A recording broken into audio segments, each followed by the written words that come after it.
నేను కూడా ఇంట్రెస్టెడ్గా ఈ ఆపర్చునిటీలోకి రాలేదు. నా ఫ్రెండ్ చాలా కోర్స్ చేస్తే 1 year సతాయించి బిజినెస్లో వచ్చాను. సో తర్వాత బిజినెస్లో వచ్చిన తర్వాత ప్రొడక్ట్స్ చాలా బాగా నచ్చినాయి. ఇందాక మా గ్రేట్ లీడర్స్ చాలా బ్రహ్మాండమైన డెమోస్ ఇచ్చారు. వాళ్ళకి ఒకసారి give big round of applause. And other వైపు నా తుమ్ములు వేశారు, ఒకసారి give big round of applause. So మా కమల్ సార్ అండ్ మా సురేష్ సార్ కూడా చాలా చక్కటి క్లారిటీ మన కోసం ఇచ్చారు. Yes sir no? మరొకసారి వాళ్ళకి మనం ఏమి ఇచ్చుకోవాలి, క్లాప్స్ ఇస్తే ఇది ఊడిపోవాలి, లేకపోతే ఓకే. Thank you. సో మీరు ఫుల్ జోష్లో ఉన్నారు. Yes sir no? Are you excited? ఇది ఉంటే చాలు, సక్సెస్ఫుల్ అయిపోవచ్చు మనిషి. ఎగ్జాంపుల్, ఇంతసేపు ఇక్కడ మన కమల్ సార్ మాట్లాడుతుంటే నాకు భయం అవుతుంది. కింద ఎట్లా రఫాడిసిన తుఫాన్ వచ్చినట్టు ఇది వెసరును అంటే నువ్వు ఏం చెప్తున్నావు ఇంపార్టెంట్ కాదు, ఏ ఆలోచనతో ఏ యాటిట్యూడ్తో చెప్తున్నావు అనేది ఇంపార్టెంట్. దాని ఎక్సైట్మెంట్, ఆ ఎక్సైట్మెంట్ ఉంటే చాలు, నువ్వు ఏదైనా చేస్తావు, ఏదైనా ఏమేసి వస్తావు. సో మాకు కూడా భగవంతుడు ఇచ్చిన ప్రసాదం అది ఎక్సైట్మెంట్ అనేది. సో నా ముందు ఎవరైనా ఎక్సైటెడ్ ఉంటే నేను ఇవ్వాల్సిన దానికంటే ఎక్కించిపోతాను. నా ముందర ఎవరు ఎక్సైటెడ్ కనిపించలేదు అనుకోండి, ఇవ్వాల్సిన దాంట్లో కొంచెం ఇచ్చేసి వెళ్ళిపోతా. మీకు కొంచెం కావాలా, ఎక్కువ కావాలా? చాలా చూసుకున్నాం. Are you ready? నా లిటిల్ బిట్ నా బ్యాక్గ్రౌండ్ నేను ఇస్తూ టాపిక్లో వెళ్ళిపోతా. నా ఎడ్యుకేషన్ బ్యాక్గ్రౌండ్, నా MBA కంప్లీట్ అయింది, ఫినాన్స్ మార్కెటింగ్. సో తర్వాత నేను ఒక ప్రైవేట్ కంపెనీలో కొన్ని రోజులు జాబ్ చేశాను. ఆ తర్వాత జాబ్ అనేది నాకు నచ్చలేదు. సో ఎవరికి ఇబ్బంది పెట్టడం కాదు ఈ మాట, కానీ నా లైఫ్లో నాకు జాబ్ అంటే ఇష్టం లేకుండే ఏదైనా బిజినెస్ చేయాలని ఆలోచనతో జాబ్ క్లోజ్ చేసుకొని తర్వాత ఒక నెట్వర్కింగ్ మార్కెట్లో వెళ్ళాను. సుమారుగా 8 సంవత్సరాలు అందులో పనిచేశాను. కానీ జాబ్ సాటిస్ఫాక్షన్ ఉంటుంది, కానీ జాబ్ సాటిస్ఫాక్షన్ లేకుండా. సో చాలా రోజులు పనిచేసినాం, అలసిపోయినాం. కానీ వద్దులే ఇంకా చెప్పి దాన్ని క్విట్ చేసుకొని పక్కన ఉన్నప్పుడు నా ఫ్రెండ్ ఒక వ్యక్తి సజెషన్ చేస్తే ఒక ట్రెడిషనల్ బిజినెస్లో వెళ్ళిపోదాము అంటే అక్కడ అతన్ని నమ్మి అతని వెంట ట్రెడిషనల్ మార్కెట్లో వచ్చిన. సో ఆ మార్కెట్ LED బల్బ్స్. సో ఈ LED బల్బ్స్ అనే కంపెనీ స్టార్ట్ చేశాను, కానీ ఎక్స్పీరియన్స్ లేదు. సో ఎక్స్పీరియన్స్ లేకపోతే డబ్బు ఉంటుందా? డబ్బు పోయింది, కానీ లాస్ట్కి ఎక్స్పీరియన్స్ వచ్చింది. సో ఎంత ఎక్స్పీరియన్స్ వచ్చిందంటే 24 లక్షలు పోతే ఎంత ఎక్స్పీరియన్స్ వస్తుందో అంత వచ్చింది. సో ఇంత ముందుకున్న 8 సంవత్సరాల కంపెనీలో సుమారుగా 14 లక్షల ఎక్స్పీరియన్స్ వచ్చింది. ఇక్కడ 24 లక్షల ఎక్స్పీరియన్స్ వచ్చింది. ఈ రెండు కలిపితే 40కి దగ్గరలో ఉన్న 40 లక్షల మైనస్లో ఉన్నప్పుడు అసలు జీవితం ఏంటో అప్పుడు అర్థమైంది.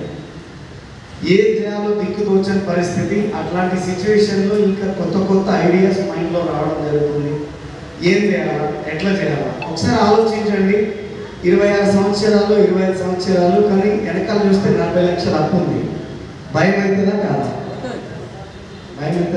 అవుతుంది. అందరు తలకాయలు అవుతుంది. అది సౌత్ ఆఫ్రికా భాష. తలకాయలు కూడా అనేది ఏదైతే ఉందో సౌత్ ఆఫ్రికా భాష మనకు రాదు. మళ్ళీ నేను మీటింగ్ మధ్యలో పని చేసి సౌత్ ఆఫ్రికా పోయి మళ్ళీ రావాలి. అంత వద్దు మనకి. భగవంతుడు ఇచ్చిన నోరుతో మాట్లాడదాం. ఎసరనో ఏది ఉన్నా అయితే లేకపోతే ఓకే. మీ ఇచ్చే సమాధానాన్ని బట్టి నేను కొంచెం జోష్గా మాట్లాడతాను. ఓకేనా? ఐ నో మీరు ఆల్రెడీ ఎక్సైటెడ్లో ఉన్నారు, కొంచెం సరిపోతుంది అంటే. ఓకే.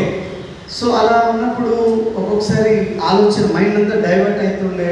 అసలు ఇంకా మనం ఈ అప్పుని కట్టలేము, ఇవన్నీ కట్టే కంటే ఓకే లేకుండా వెళ్ళిపోతే అయిపోతుంది అని పొద్దుగాల వాకింగ్ చేయడానికి పోయినప్పుడు బస్ స్టాండ్లో కూర్చున్నప్పుడు ఆలోచన వచ్చేది.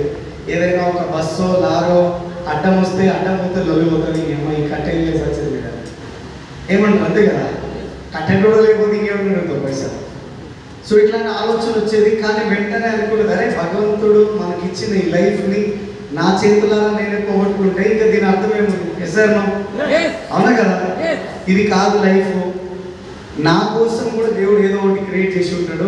సో నేను వెతికే ప్రాసెస్లో ఫెయిల్ అవుతున్నా, మళ్ళీ నా ప్రయత్నం నేను స్టార్ట్ చేయాలన్న ఆలోచనతో నేను ముందుకు అడుగు వేయడం జరిగింది. సో ఆ సిచ్యువేషన్లోనే ఆ సిచ్యువేషన్లోనే నా మిత్రుడు ఒక నాకు ఫోన్ చేసి బిజినెస్ గురించి ఒక మంచి బిజినెస్ ఉంది కలుద్దాం, ఒక మంచి బిజినెస్ ఉంది కలుద్దాం అని. ఎందుకంటే ఆయన నేను ఇంతకుముందు ఇంకో కంపెనీలో పనిచేసాను. సో ఆ ఫ్రెండ్షిప్ ఉండింది. సో ఆయన కూడా నాకు ఫోన్ చేసి మంచి బిజినెస్ ఉంది అంటే నేను చెప్పేటోని మంచి బిజినెస్ కాబట్టి నువ్వే చేయగలను చెప్పగలుగుతా. ఎందుకంటే ఆల్రెడీ మంచిదని లాస్ట్ 8 ఏళ్ళు పనిచేసిన, అది ఏం మంచి కనబడలే. మళ్ళీ ఇప్పుడు మంచిదంటే బయట ఎవరికైనా పోయి చెప్తామంటే కూడా మంచిగా ఉంటుంది సార్. సో కాబట్టి నాతో కాదు, నువ్వే చూసుకోవాలి. చాలాసార్లు ఫోన్ చేస్తుంటే ఒక రోజులో ఒకసారి బంద్ చేసి 4 సార్లు 5 సార్లు కాల్ చేస్తుండే. ఇబ్బంది అనిపిస్తుందా అనిపించదా? ఒకరోజు చాలా గట్టిగా ఇబ్బంది అనిపించింది, మనల్ని బ్లాక్ లిస్ట్లో పెట్టేసాను. నా తర్వాత ఫోన్ రాలేదు ఎప్పుడు. అక్కడి నుంచి ఒక 9 నెలలు 10 నెలల వరకు నాకు ప్రశాంతంగా ఉండేది. నేను ఆలోచిస్తున్న ఏమనంటే ఈ అప్పులు ఎట్లా తెచ్చాలి, నాకు వేరే ఆపర్చునిటీ ఏదైనా దొరికితే బాగుంది. ఈ అప్పులన్నీ ఎక్కువైపోతున్నాయి. నా మంత్లీ ఏమైపోతుందంటే ఇంట్రెస్ట్ కాస్త 70,000 80,000 ఇంక్రీజ్ అవుతుంది నా అప్పులకి. నేను ఆలోచించిన కొద్దీ నాకు ఇంకొంచెం భారం పెరుగుతుంది. ఏం చేయాలని నేను ఆలోచించి ఇంకా పిచ్చోడు అయిపోతుంది. చూడండి, భగవంతుడు నెత్తిన కిరీటం కాళ్ళ గజ్జలు పెట్టుకొని కనబడలేదు సార్. ఒక వ్యక్తి ద్వారా ఒక అవకాశం రూపంలో మనకు కనిపిస్తాడు అనేది నిజం. నాకు ఆల్రెడీ అవకాశం వచ్చింది, నేను అది కాలదనుకొని నేను ఇంకొక ప్రయత్నం చేస్తూ పోతున్నా. అట్లా కొన్ని రోజులు అయిన తర్వాత నా ఫోన్ బ్రేక్ అయిపోయి వేరే ఫోన్లో నేను కొత్త సిమ్ ఇన్స్టాల్ చేసినప్పుడు ఆయన నెంబర్ అన్ఫార్చునేట్లీ అన్బ్లాక్ అయిపోయి ఆయనకు వచ్చే ఇన్కమ్ నా వాట్సాప్కి వచ్చింది 42,000 రూపీస్. అది చూసిన తర్వాత నేను డిసైడ్ అయినా, డబ్బులు అంటే ఎవరికైనా కావాలా వద్దా? కావాలి. ఒకవేళ కావాలంటే మీకు ఎన్ని కావాలి? ఇంతసేపు ఆలోచిస్తారా? డిస్ట్రిబ్యూటర్స్, కోర్ లీడర్స్ 10 కోట్లు. నేను చెప్తా, ఏటీఎం కార్డు పెట్టి క్రెడిట్ కార్డు గీకిన కూడా డబ్బులు అయిపోతుంది ఎప్పుడు కూడా అకౌంట్లో పోయి. దానికి లెక్కలు దక్కలు ఏం లేదు. పడుతూనే ఉండాలి, వస్తూనే ఉండాలి, పోతూనే ఉండాలి, అట్లనే ఉండాలి. అవునా కదా? మీ గురించి మీరే ఆలోచించకపోతే మీ పక్కింటోడు అస్సలే ఆలోచించాడు. హలో, అవునా కదా? ఏం అవసరం పక్కింటోడికి మన గురించి? ఏమన్నా వైఫ్ అండ్ హస్బెండ్ ఏమన్నా కింద లొల్లి చేసుకుంటే వస్తాడు, పిల్లవాడు వస్తాడు. ఎస్ సార్, అది తప్ప దేనికన్నా ఆలోచిస్తారా? మనం ఏం చేస్తామంటే వీళ్ళు వాళ్ళ కోసం అంతా పని చేస్తాం. చెయ్యొద్దు. మీ లైఫ్లో మీకేం కావాలి, మీకైనా క్లారిటీ ఉందా? నాకు లేకుండే, నాకు ఒక్కటే ఉండే. ఏముందంటే ఎట్లన్నా చేయాలి, పైసలు తీసేయాలి, ఎట్లన్నా చేయాలి, అప్పులు తీర్చాలి. అది నా పెద్ద టార్చర్ అనిపించింది. ఈ 42,000 ఇన్కమ్ చూసే వరకే కొంచెం పానం వేసి వచ్చింది. అరే ఏంది ఈయనకు నిజంగా డబ్బులు వస్తున్నాయా? ఫోన్ కొట్టు. ఏందబ్బా ఇంకా జనాలు ఎంతమంది మోసం చేస్తారు, మీరు ఇంకా పెట్టాం 42,000, ఇది నిజమేనా అని ఫోన్ చేసిన. ఆయన వెంటనే నాకు అన్నాడు, ఏంటబ్బా నువ్వు ఇంకా కూడా నన్ను నమ్మట్లేవా? నువ్వు నమ్మాలంటే నేను ఏం చేయాలి? నేను చెప్పిన అసలు బ్యాంక్ స్టేట్మెంట్ అన్న, పాస్బుక్ తీసుకురా, బ్యాంక్ స్టేట్మెంట్. ఆయన తెలివికి ఏం చేసిందంటే, ఓకే ఐ అగ్రీ, నువ్వు అన్న మాటకి నేను అగ్రీనా, నువ్వు మన ఇంటికి రా, ఛాయ్ తాగుతూ మాట్లాడుకున్నాం. అట్లనే మనం చాలా రోజులు అరే పాత దోస్తులం కదా, మనం రా కూర్చొని మాట్లాడుకొని నీకు అన్ని చూపిస్తే నీకు క్లారిటీ ఉంటే చేయలేకపోతే చేయగలరు. డీల్ ఓకే అయితే లేదా? ఎందుకు పోయినా వాళ్ళ ఇంటికంటే నువ్వు చేసే తప్పు, నువ్వేమని చేయకు అని చెప్పడానికి పోయినా. పర్పస్ ఏంటంటే బిజినెస్ చేయడానికి కాదు, నువ్వు చేయొద్దు, ఇవన్నీ మోసపూరితమైన కంపెనీలు ఉంటాయి, నువ్వు చేయొద్దు అని చెప్పడానికి వాళ్ళ ఇంటికి వెళ్ళినప్పుడు వాళ్ళ ఇంట్లో కూర్చున్నాం. ఆయన రెడీ అవుతున్నారు. అక్కడ ఒక చిన్న బుక్ కనిపించింది. ఆ బుక్ పేరు ఏముందంటే ఐసా బిజినెస్ కన్నా. ఇలాంటి ఖాళీ ఉండడం ఛాయ్ తాగుతూ దీన్ని నమ్మలేద్దామని చెప్పి 20 పేజీల బుక్ చదివేసినాను. చదివే వరకే నాకు అర్థమైంది, నేను ఇంతకుముందు చేసిన బిజినెస్ ఉంటే ఆ బిజినెస్కి ఈ బిజినెస్కి ఆస్మాన్ ఫరక్ ఉంది అని నాకు అర్థమైంది. ఆ తర్వాత ఆయన వచ్చి నా ముందర కూర్చొని పెన్ను పేపరు ఆ బుక్కులన్నీ రెడీ చేస్తుంటే ఆయన రెడీ చేయకంటే ముందే ఉల్టా చెప్పిన ప్లాన్ అంతా ఆయన నేనే ఉంటాను అని చెప్పినాను. లాస్ట్ అంతా విన్న తర్వాత చాయ్ బిస్కెట్ అంతా అయిపోయినాక ఆయన అన్నాడు, శ్రీనివాస్ భాయ్ సంవత్సరం నుంచి నెత్తి కొట్టుకున్నది టీ కోసమే చూడండి చెప్పినాను. అదే ప్లాన్ ఆయన చెప్పిందా, నా అప్లైడ్ ప్లాన్ చెప్పింది అంటే. సో నా great sponsor, great leader Purushottam Dasu గారు, పూర్ణిమ గారు. సో ఆ రోజు స్టార్ట్ చేసాము బిజినెస్. అయితే ఆధార్ కార్డు కావాలంటే తీసుకో, పైసా మాత్రం లేవు. మళ్ళీ సెకండ్ కండిషన్, బిజినెస్ అర్థమైంది, పైసలు లేవు. మరి పైసలు ఎట్లా? పైసలు లేకుండా ఇది అబద్ధం చెప్తే ఏ బిజినెస్ కాదు. ఎన్ని రోజులు చెప్తాం అబద్ధం చెప్తే? ఒకరోజు చెప్తావు, 2 రోజులు చెప్తావు. రెండోది, నాకు అర్థమైన విషయం ఏముందంటే, ప్రొడక్ట్ నేను వాడాను, బాగుంది, నువ్వు వాడు అనేదానికి నా ఫ్రెండ్ వాడిండు, బాగుందంట, నువ్వు కూడా వాడడానికి చేరిందా లేదా? నేను ఎప్పుడైనా ఏం ఆలోచిస్తాంటే, నేను వాడి నాకు నచ్చితే వేరే వాళ్ళకి ప్రమోట్ చేస్తా, లేకపోతే నేను ఎవరికి పీక కోసుకున్నా ప్రమోట్ చేయాలి. ఎందుకంటే ప్రొడక్ట్ కాదు అక్కడ ఇంపార్టెంట్, పర్సన్ ఇంపార్టెంట్. అవునా కదా? శ్రీనివాస్ వడ్డేమా ఏదైనా మాట చెప్పిందంటే మాటలో ఉండాలి, తలకాయలో ఉండాలి, అదర్వైజ్ వేరే ఉండదు. సో సో నా ప్రొడక్ట్స్ నేను వాడలే కాబట్టి బిజినెస్ నేను చెయ్యను, డబ్బులు వచ్చినప్పుడు ఈ బిజినెస్ స్టార్ట్ చేస్తా అని చెప్పి అక్కడి నుంచి బయలుదేరిన. అప్పటికి నా పైన జనాలంతా కుళ్ళు జోకులు వేసుకొని నవ్వుతున్నారు. ఎందుకంటే 10 ఏళ్ళు అయిపోయింది అప్పటికి నేను మార్కెట్లో తిరగబట్టి. డబ్బులు లేవు, ఎవరి దగ్గర డబ్బులు లేవు. నేను రోడ్డు పైన తిరుగుతున్నా, నాకు ఎవరైనా దోస్తు రోడ్డు పైన కనిపించి దా చాయ్ బిస్కెట్ అంటే కూడా నా దగ్గర డబ్బులు లేవు. కాబట్టి నేను ఏ దోస్తుకు ఫోన్ చేసేవాడిని కాదు, ఎవరు పిలిచినా నేను పోయేవాడిని కాదు. ఎందుకు? ఒకవేళ వాళ్ళు పిలిచిన తర్వాత చాయ్ బిస్కెట్ ఇచ్చి పైసలు కట్టకపోతే మొత్తం పోతుంది ఎసర్లో. సో కాబట్టి నేను ఎవరి దగ్గరికి పోవద్దు, ఇది నా టార్గెట్ ఉండే. సో అందుకని ఎవరిని కలవలేదు కొన్ని రోజులు.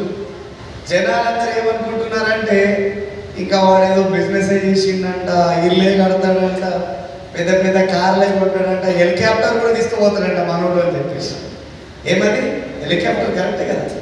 సో అది కూడా తీసుకుపోతాడంట, కొంటాడంట అని చెప్పి మా చుట్టాలల్లో, మా ఫ్రెండ్స్లలో మొత్తము వాళ్ళకి నవ్వు రాకపోతే నా టాపికే తీసుకొని నవ్వుకునే వాళ్ళు, వాళ్ళకి టైం పాస్ కాకపోయినా నా టాపికే చెప్పుకొని వాళ్ళు టైం పాస్ చేసేవాళ్ళు. సో కొన్ని సందర్భాలలో ఆ ఫంక్షన్స్కి వెళ్ళాలంటే కూడా ఇబ్బంది అనిపించేది. ఎందుకంటే నా ముందరేమో హాయ్ బాగున్నాం అన్నట్టు నా వెనకాల నుంచి బుద్ధాలు ఇస్తుండే జనాలు. సో కానీ వాళ్ళందరికీ మీరు ఒకసారి బిగ్ రౌండ్ ఆఫ్ అప్లాస్. వాళ్ళందరూ అలా ఉన్నారు కాబట్టి నేను వాళ్ళు లేకపోతే నేను లేను, వాళ్ళు లేకపోతే నేను లేను. నా ఇంట్లో డ్రీమ్ చాట్, మీ ఇంట్లో డ్రీమ్ చాట్ ఉందా? చెయ్యి ఎత్తొద్దు, అస్సలే లీడర్స్ చెయ్యి ఎత్తొద్దు. లేకపోతే ఈ రోజు నిద్రమాపు నీళ్లు మీద పోసుకొని డ్రీమ్ చాట్ అని చేసుకోవాలి. ఓకేనా? ఎందుకంటే వాట్ ఈజ్ యువర్ డ్రీమ్? మీరు వెస్టీజ్ లోకి ఎందుకు వచ్చారు? హలో, మీరు వెస్టీజ్ లోకి ఎందుకు వచ్చారు? ఎందుకు వెస్టీజ్? ఎందుకు? మీకు ఆల్రెడీ ఒక జాబ్లు ఉన్నాయి, బిజినెస్లు ఉన్నాయి, సెల్ఫ్ ఎంప్లాయ్మెంట్స్ ఉన్నారు, ఇంకా వేరే ఏదో వర్క్ ఉన్నది. అయినా సరే మీరు వెస్టీజ్ లోకి ఎందుకు వచ్చారు? Dreams. What is your dream? ఇల్లు. ఇల్లు, పెద్ద ఇల్లు కావాలంటే నో బాస్, అది కూడా డ్రీమే. Life freedom, money freedom, security, time freedom, ఇంకా సెక్యూరిటీ, ఫారెన్ ట్రిప్స్, సెక్యూరిటీ, ఇంకా bank balance, celebrity life, biryani,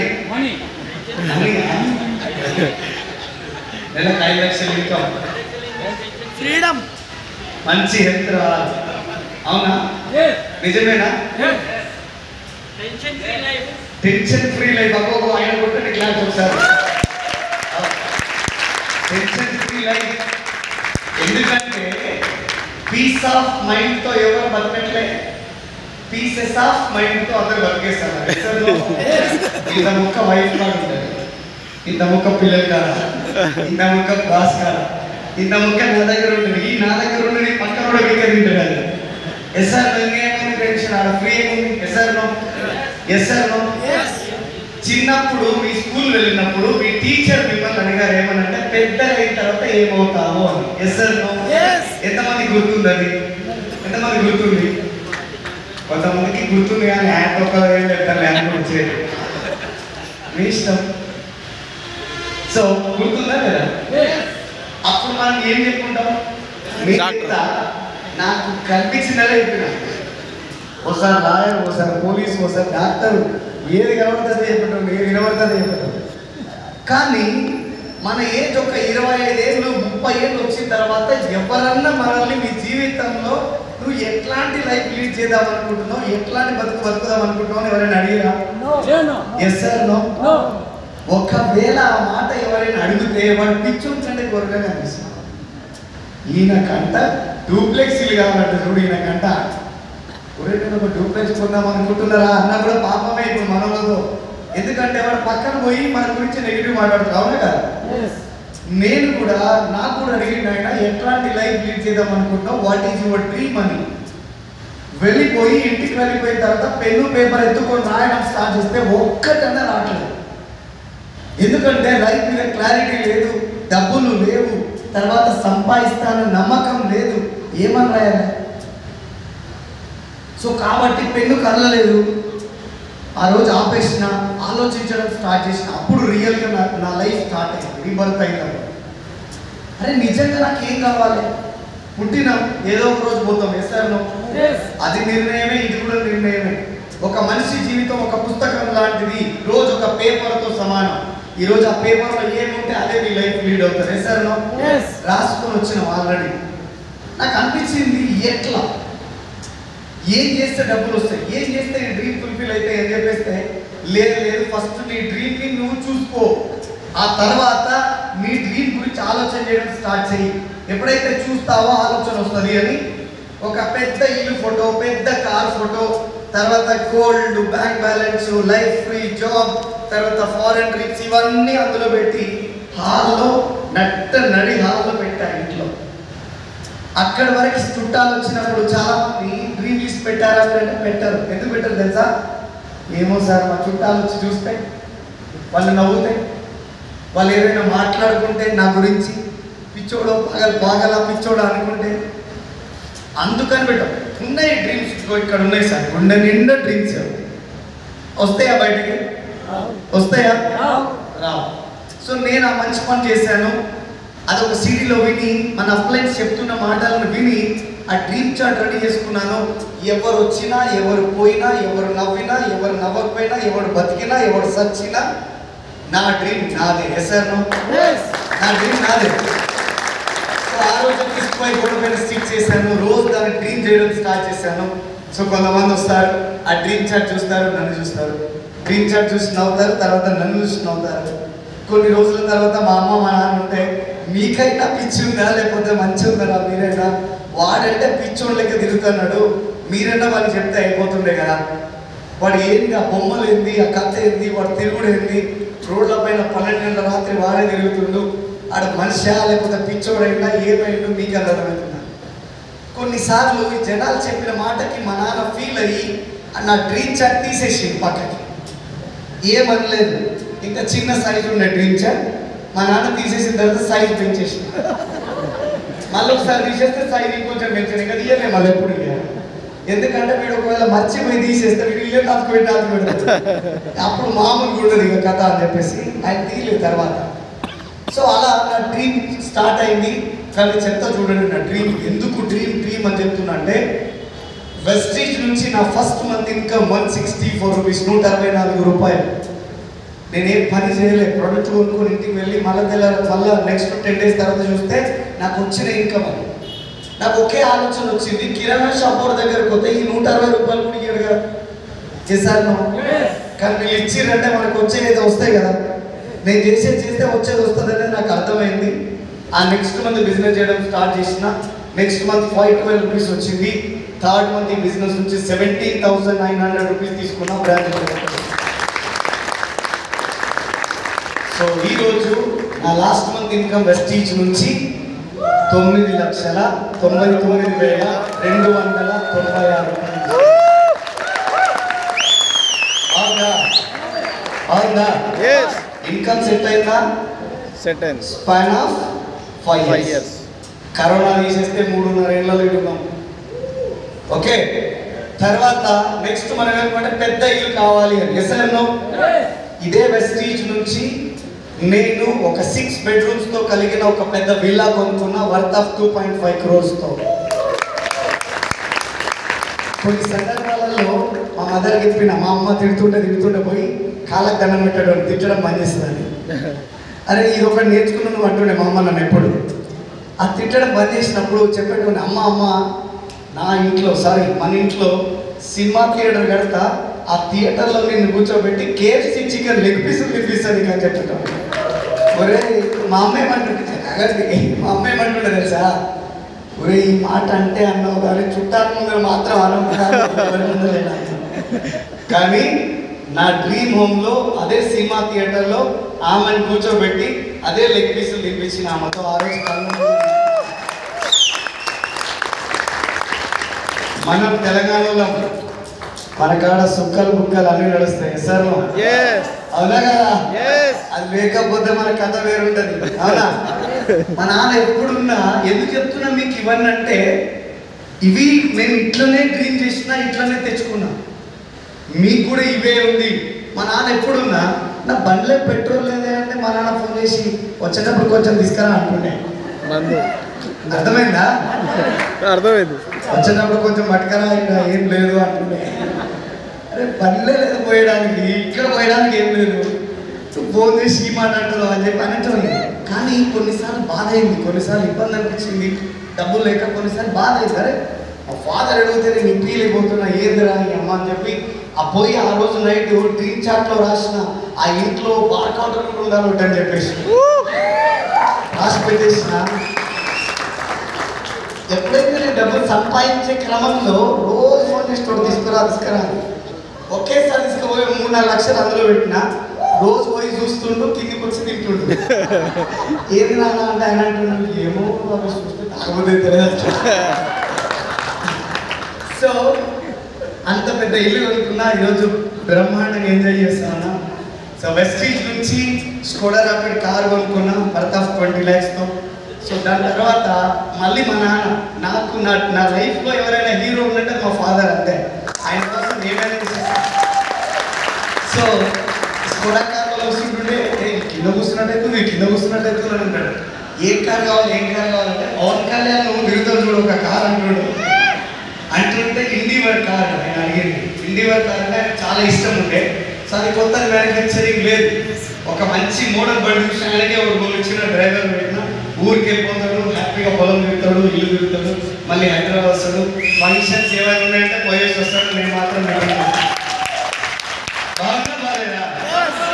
జీవితం మారిందా మారలేదా? మారింది. ఎట్లా మారింది? నిర్ణయం, మనం తీసుకున్న నిర్ణయం. ఎస్ఆర్నో? ఎస్ఆర్నో? ఈ నిర్ణయానికి మీ అక్క రాదు, మీ మామ రాడు, మీ బావ రాడు, మీ కాక రాడు. తీసుకోవాల్సింది ఎవరు? మనం కాదు, నేను. మనం అంటే ఇక్కడ పోయారు. కారు ఇది మనదంటే ఎవరింటి కాడు రాదు? నా ఇంటి కాడ. ఎవరింటి కాడు రాదు? నా ఇంటి కాడ. ఎవరిది కారు? నాది.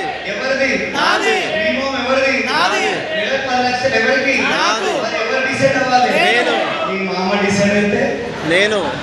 ఈ నుంచి పోయిన తర్వాత మీరు ఆడిపోయిన అడుగుతున్నాయన అడిగితే మీరేం చెప్తారు? ఒరే బస్సీ మీటింగ్ పోయినా మామూలు మీటింగ్ కాదు, కుల్కర్ణి సార్, చరణ్ సార్, శ్రీనివాస్ ఓ రచ్చ. ఆయన అంటే వెస్టీజా అయిపోయి అప్పటిదాకా ఉన్న మనం ఫుల్ ఎక్సైటెడ్. అది ఎక్సైటెడ్ ఇంత ఎక్సైటెడ్ ఉంటాడు ఆయన. ఓ వెస్టీజ్ అని వచ్చే కులవాడుతుంది చెప్పి చెప్పులు కూడా గోడ పక్కన పోయి ఏం మామ అట్లాంటివి ఇక లోకారామాయణం అంతా చెప్పాడు ఆయన. ఈడ ఎక్సైటింగ్ డియూసిడి అంతా పోతుంది, లాస్ట్కి వచ్చే వరకే మామ పాట పడతాం. ఎస్ఆర్నో? నేనేమంటున్నానంటే నువ్వు గెలవాలంటే నువ్వు డిసైడ్ అవ్వాలి. ఎస్ఆర్నో? నీ పక్కో డిసైడ్ అయితే నువ్వు గెలవు. కొంతమంది మాట్లాడతారు ఏమన్నా కానీ సార్ ఈడేం చెప్తే కదే ఒరే నాయన వాళ్ళకి చాలా తేడా ఉంది, వాడిని పక్కన పెట్టుకుని నువ్వు ఆలోచించడం బంద్ చేసినావు. ఎస్ఆర్నో? డ్రీమ్ లిస్ట్ ఇంపార్టెంటా కాదా? అవునా కాదా? ఆ డ్రీమ్లో ఒక పెద్ద డ్రీమ్ ఉండే, అది కూడా ఇంకో కొంచెం రోజుల్లో ఫుల్ఫిల్ చేసుకోబోతున్నా. నాకు బెంచ్ కార్ అంటే చాలా ఇష్టం. ఇంకొక 2 నెలల్లో నా బెంచ్లో నేను తిరగబోతున్నా. సప్నే పూరే హోంగే నహీ, సప్నే పూరా హో రహా హై. అయిపోతుంది అంటే నువ్వు గట్టిగా అనుకో, అది అయిపోతుంది. ఓకే, సో తర్వాత విషయానికి వస్తే చాలా మంది కన్ఫ్యూజన్లో బతికేస్తున్నారు. ఎట్లా బతకాలో తెలియక కన్ఫ్యూజన్లో, చాలా కన్ఫ్యూజన్లో బతికేస్తున్నారు. ఒక వ్యక్తి జాబ్ అని చెప్తే job job job job job వెళ్తుంది. జాబ్లో ఏముందిరా నాయన, బిజినెస్ చేయరా, మళ్ళీ బిజినెస్ బిజినెస్ బిజినెస్ బిజినెస్. అరే బిజినెస్లో ఏముందిరా, సెల్ఫ్ ఎంప్లాయ్మెంట్ బాగుంది, ఓకే సెల్ఫ్ ఎంప్లాయ్మెంట్. మళ్ళీ తర్వాత ఎవడైనా వచ్చి జాబ్ చెప్పి ఇవన్నీ ఎందుకురా రిస్కులు, జాబ్ అంటే అరే జాబ్ జాబ్. మనం మనలా బతకడం బంద్ చేసినాం. ఎస్ఆర్నో, ఎవడు ఏది చెప్తే అది వినడం, ఎవడు ఏది మాట్లాడితే మన వెనకాల వెళ్ళిపోవడం, అసలు ఆలోచించే స్తోమతని మనం కోల్పోయాం. ఎస్ఆర్నో, ఈరోజు నేను ఒక 15 నిమిషాల్లో మీకు క్లారిటీ ఇస్తాను. సో అసలు జాబ్లో ఏముంది, బిజినెస్లో ఏముంది, జాబ్లో మన డ్రీమ్స్ ఫుల్ఫిల్ అవుతాయా, బిజినెస్లో ఫుల్ఫిల్ అవుతాయా. అంతకంటే ముందు ఓకే చూద్దాం.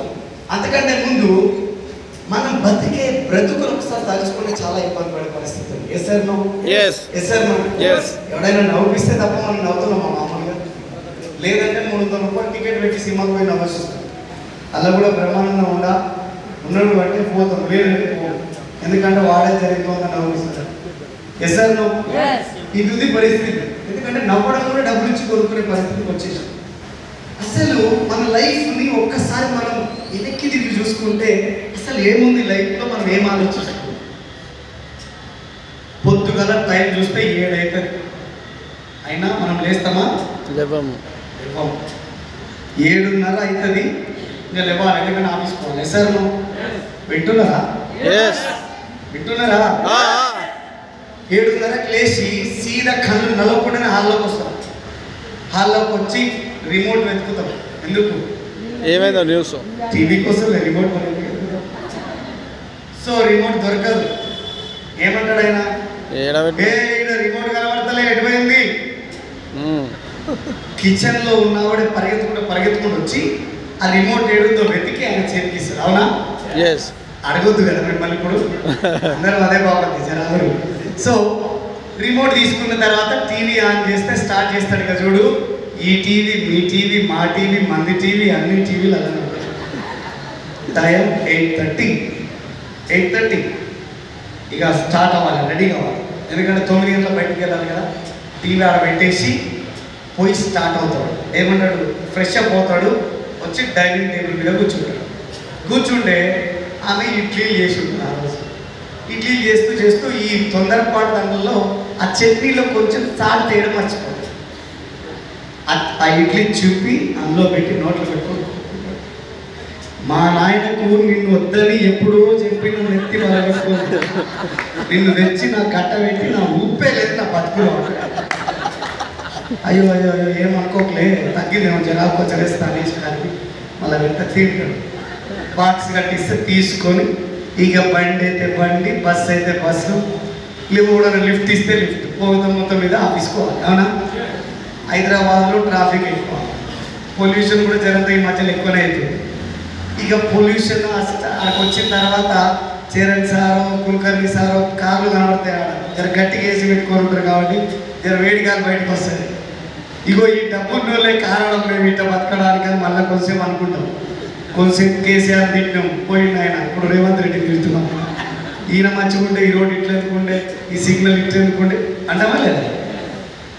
ఆడికి పోతాం, ఆఫీస్కి పోయారు 10 గంటలకు పోయి ఆఫీస్ 11 గంటలకు పోతాం. లేట్ అవుతుంది కదా మరి లేట్ అయితే ఆయన ఆ బాస్ పిలిచి ఆరతిస్తాడా, రావయ్య పిలిచాడా, లోపల పిలిచి ఆయన కూడా ఈయన పూజ చేస్తాడు. రేపు నుంచి టైంకి వస్తారా లేకపోతే రా అంటాడు ఆయన. బయట పోయిన తర్వాత అనిపిస్తుంది మంచి మంచి వాళ్ళు వద్దు ఇడిపోతే కాదా అనిపిస్తుంది. అవునా కదా? నిజం మాట్లాడుతున్నాం అనిపిస్తుంది. పోయి ఇక పక్కన కొలీగ్స్ ఉంటారు కాబట్టి కాకలు మామూలుగా హాయి కొట్టి హైఫై కొట్టమా, ఏదో దూరం నుంచి మంది నుంచి పోయి కుర్చీలో కూర్చుంటాం. తినే టైం అయ్యే వరకు ఆ తీసుకుపోయిన సర్దిని తిని ఆ సాయంత్రం ఆ ఛాయ్ తాగి ఇక సెలవు మామ సెలవు కాక మనం బయటకు వెళ్తాం. సేమ్ మళ్ళీ టాపిక్ ఏముంది, పొల్యూషన్, లొల్లి, తలకాయ నొప్పి, కేసీఆర్, రేవంత్ రెడ్డి, ఇల్లు. ఆడికి వచ్చే వాళ్ళకి ఓపిక పోతుంది. ఇంక మనకి సాయంత్రం ఇంటికి వచ్చే వాళ్ళకి ఓపిక ఉంటా, నీరస పడిపోతాం. అవునా?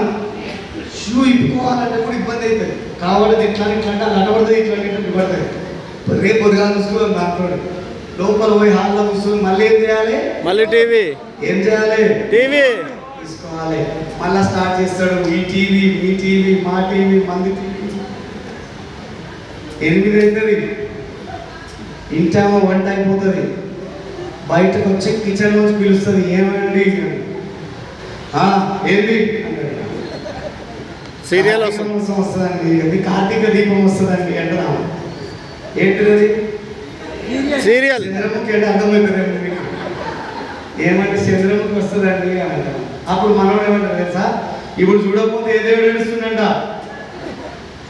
అమ్మ కిచెన్లో పోయి అనుకుంటుంది, మంచి మంచోళ్ళకి వస్తుంది, మా వాళ్ళకి వస్తుంది. Yes sir. తర్వాత మనం తెలుసుకొని దండం పెట్టుకుంటారు. తారకంతా వేరే విషయం అనుకో, కానీ ఆ ప్రెస్టీషన్లో అయితే అనిపిస్తుంది. అవునా?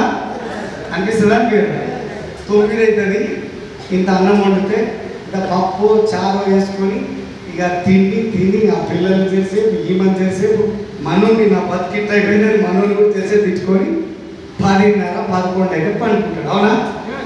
మళ్ళా పొద్దుగాల 7 గంటలకు వేసినాక జీవితం ఏమన్నా మారుతుందా? అట్లే ఉంటుందా? అట్లే ఉంటుంది. మళ్ళా స్టార్ట్ ఉంటుందా? మారుతుందా? అట్లే ఉంటుంది. ఒక్కసారి చెప్పండి, ఏ ఇంటి ఆడమనిషికైనా అతని హస్బెండ్ షారుఖ్ ఖాన్ లెక్క కనబడతాడా? కనబడతాడా? ఇది అర్థమైన తర్వాత ఉభయమో ఇట్లంటే అయితే పోస్ట్ పోయేటట్టుందని పరిగెత్తి బిజినెస్ ఇంకొంచెం గట్టిగా పనిచేస్తాం. మనం అనుకుంటాం మనం బానిసలాగా ఉన్నారు, మనం ఏం చెప్తారు వింటాం. కానీ వాళ్ళకు కూడా ఒకటి ఉంటుంది, వేసారనో బయట కనకపోవచ్చు, లోపల అంటారా? ఇప్పుడు నేను చెప్పిన మాట వినడం వల్ల మీకేమైనా మార్పు జరుగుతుందా? లేకపోతే ఇట్లే ఉంటుందా? జరుగుతుంది.